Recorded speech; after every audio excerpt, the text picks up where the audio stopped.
Hey guys, what's up? So we're going to carry on with our speed run, and I'm even going to try out something a bit new, I think, today. So rated 1045, and my last game ended in a draw, which was a bit sad, to be honest. Now, you've never seen me do this really before, but I'm going to make a separate video on this. Okay, and I'm going for a King's Indian attack setup. I will explain it all another time. Okay, he's mirroring my movements. This is interesting. I'm going to go ahead and castle anyway. What's interesting here is that I haven't tried to contest the centre with pawns immediately, but neither then has black either. So, let's see what we get. My opponent's Billy 2K16 from France, rated 1139. Okay, so we're now lining ourselves up for a bit of a stare-off competition down the middle of the board now. E4 isn't playable immediately. I'm going to continue with D3 to prepare E4. That will then kind of upset both bishops to some degree. But we do want to fight for the center at some point. Okay, let's play E4 now. Okay, so the idea is that my light squared pawns are controlling these squares. My knight is controlling these squares. So I do actually have control over the center. Full control. As does my opponent, it has to be said, with having the two knights out. Okay, so it looks like he's going for a double fianchetto setup. Bishop G5 makes some sense. This could be potential weakness, but I think getting my bishop out, getting my queen behind the bishop to target this fianchettoed bishop makes sense. Now my opponent doesn't even have that option because he's fianchettoed his bishop in opposition to mine down the long diagonal. So he's got no option to come and remove this bishop by force right now. So I'm going to bang my bishop out there. Might provoke H6, which is not the end of the world, because that means when he castles, this pawn now being on H6 will be defended only by the G7 bishop.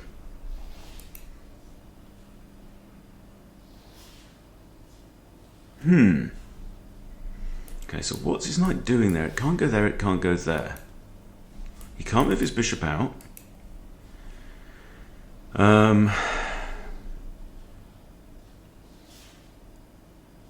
He also hasn't castled yet. So I think what I'm going to do is play knight b to d2, which is very common. This is like the King's Indian attack setup, a general setup.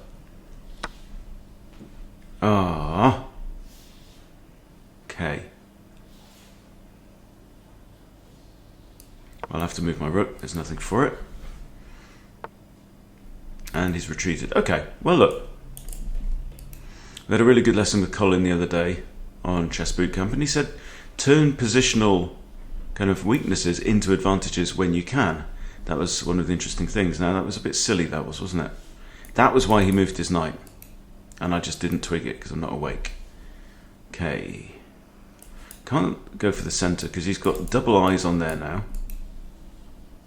But I could think about it, but I mean that's just not a very me move at all. Right, game on. Game on, Billy 2K. Can't go there neither. Right, let's get the queen off the back rank. Let's line up against the king. Could even stick my queen here and still go for this dislodge idea.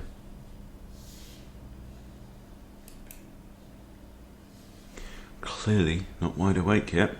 Been doing a load of reading up on the King's Indian attack.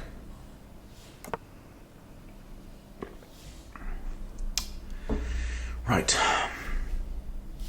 This pawn is pinned. If I was to stick my queen here and then hit his knight, he's got to go back here. Hello, is that Ghost? Hello, Ghost. Knight there, but I take nothing really in that. Okay. Right, I feel like I kind of want to push my stuff up the board. But his bishop is actually controlling a lot of this now. And also his knight's controlling both of these. I don't have any defender of that. I mean, my knight also controls both of these, but he's got two eyes on both of them. And I've only really got the one, so...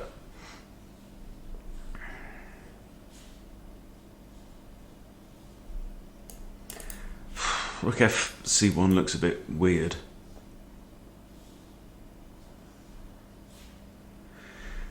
Is f4 a reasonable pawn break?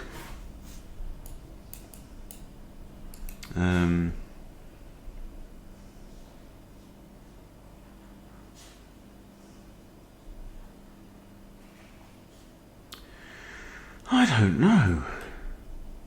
If he puts his knight here, I actually have this, don't I, though? Come on, let's try something.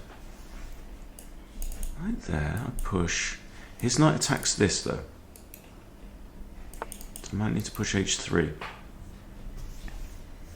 Don't want to take him out yet. If I'm going to give up my bishop, I'm going to give it up for that bishop. That's the point. Okay, now if I move my knight, my queen defends g4. If I play this, he can take. Can I now push d4? Now that we've blocked his bishop's view, push d4. Knight can't take because knight takes. But you can just take here. So let's push h3 now. His knight really only has one square to go to. If I attack him, he's got this. And that creates a backwards pawn.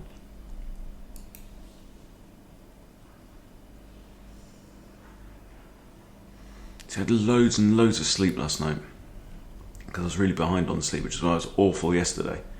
So the reason I'm awful today is I've just caught up. I started catching up. Now e5 looks really interesting. e5, you can't get there because pawn takes. He can't get there, he can't get there. e5,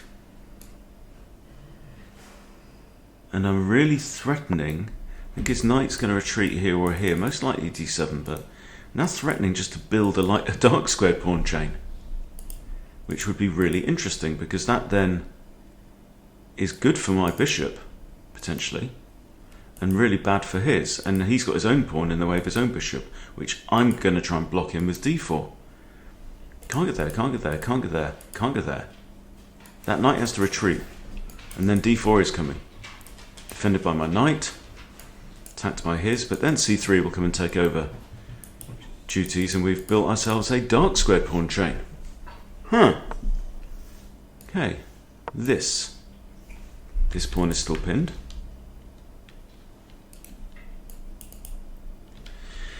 If f6,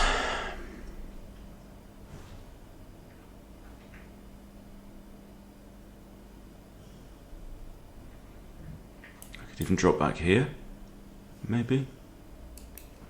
I'm not sure.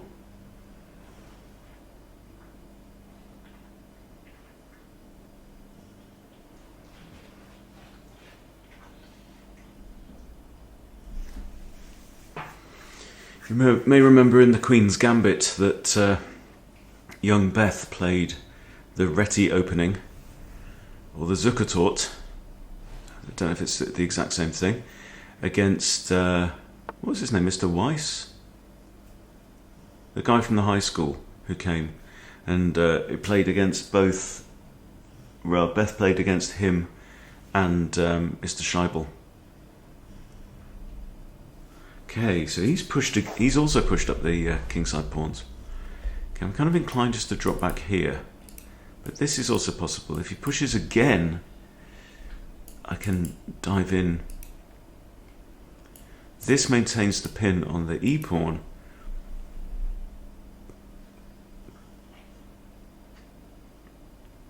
Do I want to keep my bishop looking at this pawn though?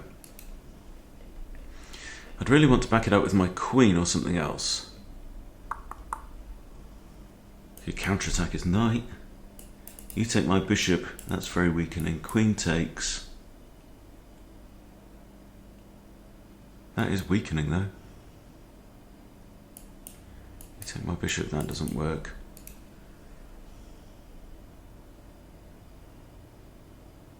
His knight's also a bit cramped right there. Let's this or this.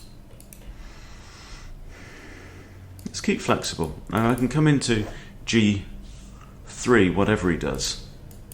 If he does this, I can still drop into G3, or I can still drop back here. It just feels like if I come this way and G5, there's only one option.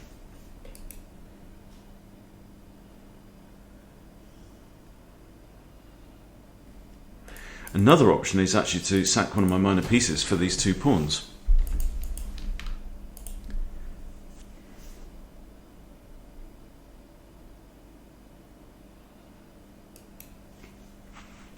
So definitely a clunky way to start the game, but we'll settle in, see what we get. Still like to play C3 to free up this knight from the duty of defending that pawn. His knights are quite bad right now, so A3 as a prophylactic might not be a bad idea, but actually C3 would do the same thing, stopping the knight from coming in there.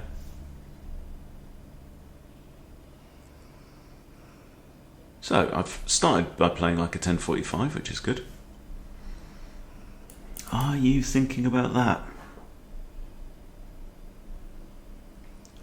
If you do, let's say I sack the bishop. We have a knight in here, currently undefended. Also that undefends that though.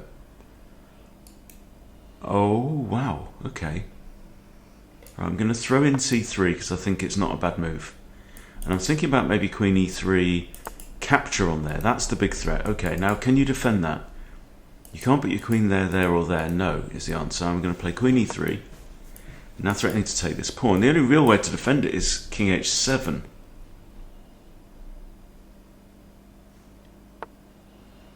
There we go, King H7. Okay, now. My bishop's totally gummed up there. Can't move my knight there.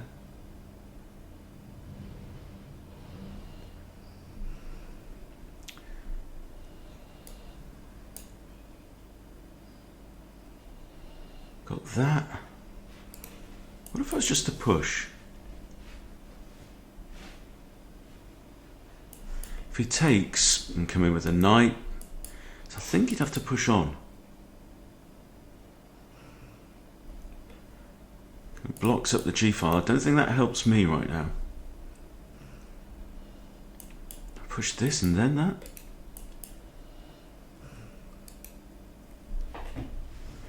Could I get my bishop round to here?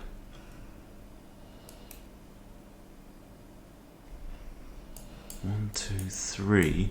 Pins this pawn. Harry then goes in. That feels slow. Are we going to get this move? It's possible. But this does feel like quite an active file. My opponent's F pawn is now behind all the others, so...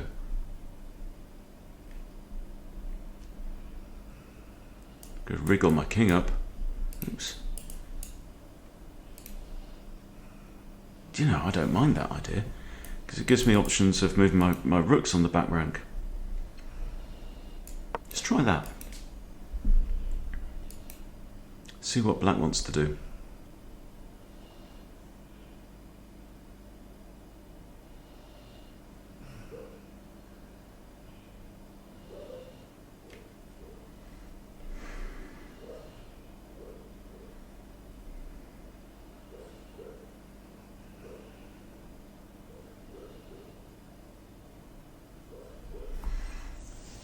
This is a funny old position. But as I will explain later, I've got kind of ideas of trying to make myself into a better positional player. I feel like that's the way I need to grow, and in order to do that,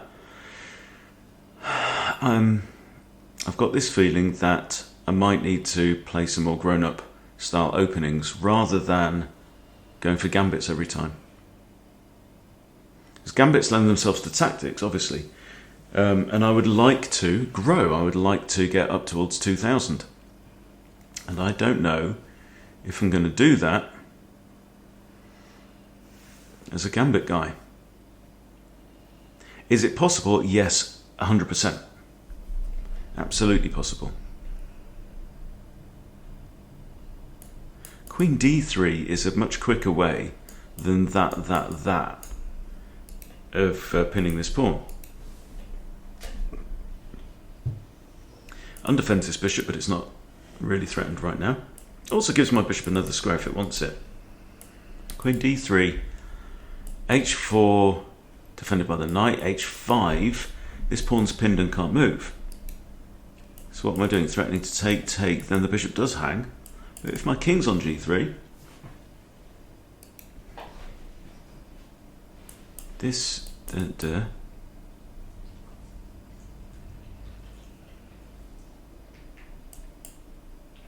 rook here.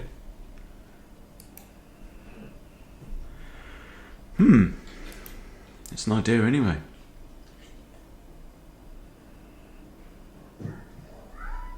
And of course, we had you know, the other really interesting thing that happened yesterday is we had our Chess Bootcamp live session with James. Hello, I hear you. And James is known to be very hot on his positional principles, a very good positional player, but the game was so intense in terms of tactics and calculation, but all built on a positional foundation. I found it absolutely fascinating, and I learned a lot. Okay, we've got to push. All right. Now, my hunch is if I push g5, we're going to get h5.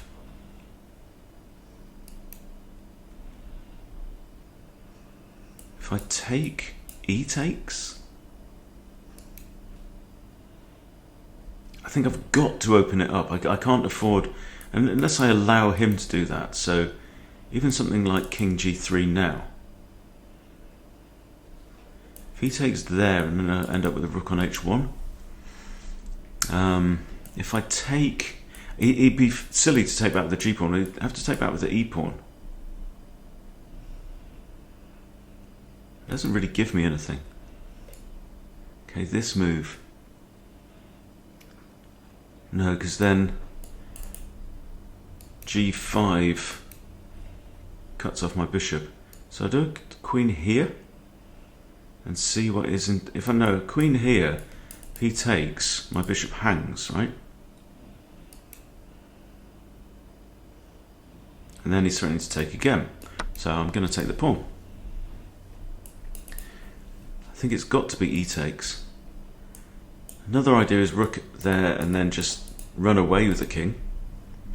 That ain't the end of the world. In fact, that is the end of the world for black.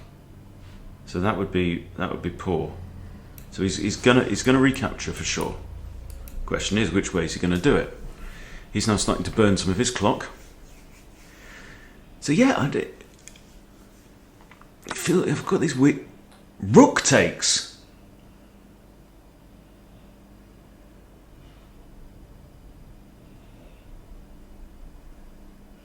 Wow, I did not even consider that, which is silly of me. Right.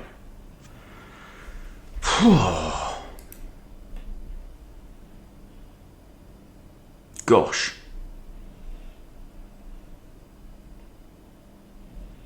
I'm absolutely all falling over myself on this side of the board now.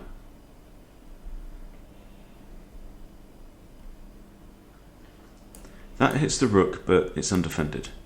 Do I drop my bishop back, then hit the rook, and that? My queen's the only defender of this bishop. Let's drop the bishop back. We could end up with doubled rooks. That ain't a massive problem. I hit the rook. He can't go here, he just loses a piece. Hit the rook or hit the queen. I do now have queen d3. So yeah, what I'm saying is, I was inspired with this game yesterday, and thanks to James from Chess Goals on YouTube, by the way. There's not the only Chess Goals. You need to find James's channel. Yeah, it's just the calculation. It's got at this point in my growth, it's getting sexier. It's like bring on the calculation, bring on the positional stuff. Okay, he's gone for this. Now he can't just take the knight, it's defended 3 times. I have this, hitting queenie. I can also play this move. Knight still defended twice. So I'm liking queen d3, it feels like it's going to be a good move. Lines it up with the king. Harry may have his moment in the sun. This hits the rook, but I can't bring my bishop to this square. If I hit the rook, what's he going to do? Well, he can't go there because he gets taken. Stays there, he gets taken. Does he have to run all the way back to f7?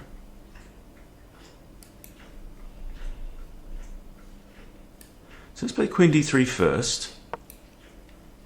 And then I'm thinking, if this, that's actually a double threat, major threat, king kahuna threat. He has this. You see, so the threat is take the rook, but if the rook retreats to the only safe square, bang, queen comes in. Or in even fact, rook comes in, hitting queen and rook as well, and winning a pawn, and threatening a discovered check. The only problem is, if I do this, he has that. If I do this, we're hitting the queen. And she's not got that many safe squares. Then this one is tripling up on the open F file, semi-open F file. This though, hang on, hits the rook 2 times. Here, rook goes off, right? So I'm not worried about the F file anymore. Then the other knight replaces that knight. There's a thought. You see? Position leads to tactics. Good position leads better to tactics. It's more often, the more frequent and enjoyable tactics. Okay, let's think this through. Rook here. Queen can't take. Forget about it. You've also removed one of the retreat squares for your queen, but I don't think that's important. Here, I hit the rook. If it takes here, it's lost. If it goes here, it's lost to bishop or knight. If it goes here, bishop takes. Can't stay where it is. It goes back, pawn takes. Here, and I'm threatening this. Or this. Okay, now that is what we identified, yes. Very well defended knight. The rook, it could go there, but then queen in there wins the rook.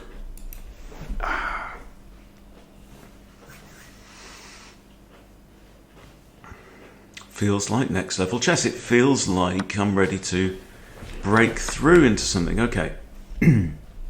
Now, I mean, he's absolutely right. That's probably his best option, because anything else just loses a lot more. Now, do I take with the queen? He has no other rook. This rook is still in danger. If I take with the knight, his rook can return to there. If I take with the queen, what am I threatening? I can also take with the bishop. Lots of ideas. Which is best? I don't know. I like having my queen threatening this pawn. And the knight threatening that pawn. So I'm actually leaning towards bishop even now. Bishop then could come here. Pressure on there. Bishop he take. Also no coffee today, are there? So a couple of nights without even a glass of wine, and feeling like I don't need to rush to put on the coffee grinder. Okay, what are you trying to do here? You take, I just recapture. What happens if I threaten the rook now? Goes there, bishop takes, can't stay there. Goes there, knight takes. Can't go there, can't go there. I just threaten the rook. In fact, the rook really still has to defend that pawn. This is the point of keeping these 2 pieces there. Yeah? But anyway, that's out. That's not great. That loses. That's rubbish. So's that and that. He doesn't have any really good moves. this knight takes, right? He might be thinking, oh, maybe there's a cheapo. Sack the exchange if queen takes knight, but if he does that with check, I have knight takes, and that just loses the rook outright. So, let's drop the queen back, I guess. Undefends that bishop. Don't think it's significant. Queen here now. I think I can just go ahead and take the rook. Knight defends this. I take rook. Pawn takes this, though. Oh, no. Queen goes in. This is the point. Queen stays on that diagonal. It's all about geometry.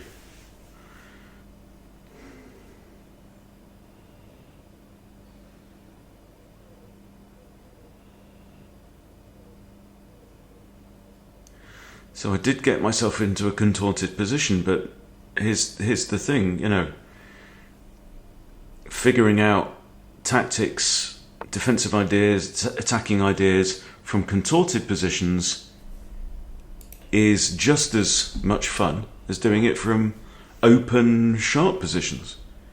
You know, it can still be sharp. So I just have queen here. That's the move, right? Defended by the knight. I'm going to win the rook outright. It's the end of the game. Well, it ought to be.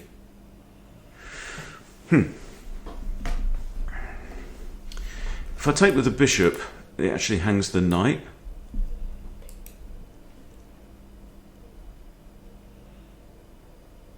So I take with the queen and threaten a royal fork, yeah? Look at this, guys. Look at that.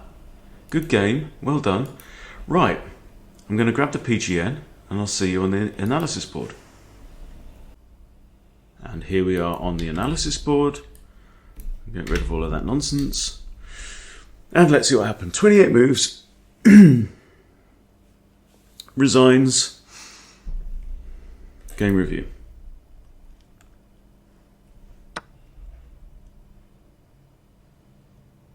'83. 71 from black. So yeah, here it said that I gave away the edge, right? But I mean, we're talking a pawn and a bit. There's a blunder, and then it all falls apart. What's the scores on the doors? 1850, and again 1500 for my opponent. This guy's meant to be 1100. I am managing to get the best out of these guys. Right, so I got a star for the middle game. Hooray! I'm kind of interested in the opening. Now, we did all right. Obviously, I blundered a pawn. Okay, book. That's not great. That's excellent. Best move. Yeah, but 0.05. Come on, stop it. I wish you could. Can we just like tweak the fish or tweak the game report to say they're all excellent? 0.05 of a pawn doesn't make one move better than the other, unless you have the ability to look 30 moves deep, which I can't. It's almost like the engine's insulting you, you know, by saying, oh, you ought to be able to read 30 moves deep and see that no. Okay, they fianchetto, we castle, knight comes out. D3 is good here, okay.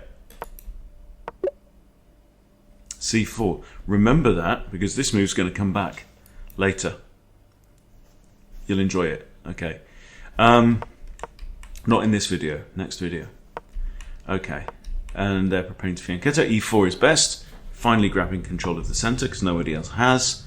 Inaccurate. And that's a mistake. Why? Because the knight moves. Right. Not the best move, actually.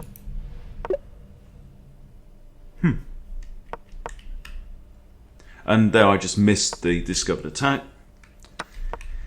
Okay, so here we are. Welcome to the land of slightly worse. Queen e2 wasn't best. Yeah, that is ugly though, isn't it? I did at one point, I remember thinking about moving a knight to the side of the board. And it immediately discounted it as stupid. Okay, so I play e2, he castles. G4 is not bad. Centralizing my knight. Again, it's a quarter of a pawn difference. Okay, knight retreats. Best move. That's inaccurate. Yeah, okay. Kicking the knight.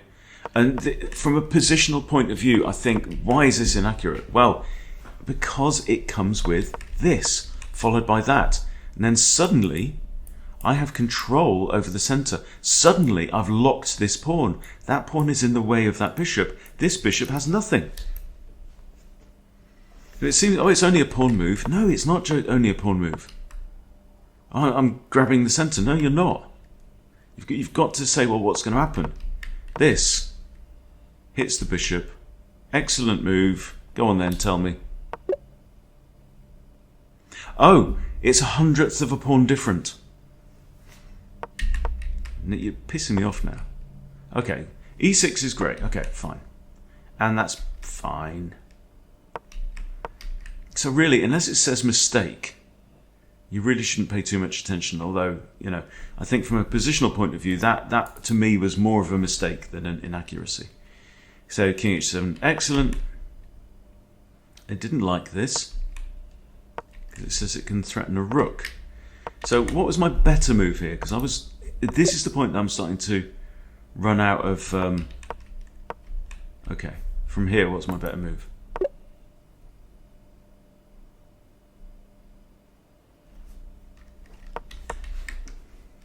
Not a massive difference. And that's a missed opportunity. So he should have played. But then I guess I can just move my rook there or there. Okay, but still, we're talking margins, right? If it's less than one whole pawn either way, then it's a balanced game. Okay, it says I shouldn't have took. What should I have done? I'm not blocking it up. Okay. Again, it's half a pawn. Yeah, rook takes. Took me by surprise. That's good. Better move. 0.2 of a pawn. Oh, I like that move. What are you on about? Just shuffling rooks on the back rank. And that's a blunder. Because of that great move there. Yeah, this is tough. So what's he meant to do? Is he meant to go all the way back? He is, isn't he? No. No. But even so, I'm just better. Oh! But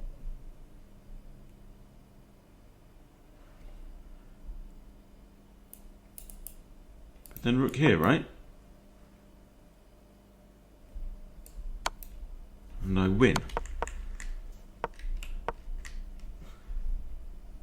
So after that, what's he got? Back to f5. And that's the end of the attack.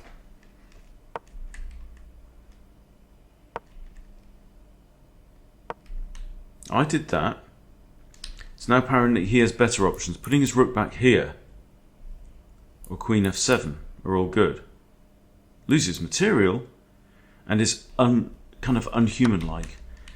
But this is just wrong. Best move to recapture the bit. I'm pleased with that, because I considered all three recaptures and chose the best one. Happy days. Didn't like that move either. Bishop e2. Bishop e2 from there. Why?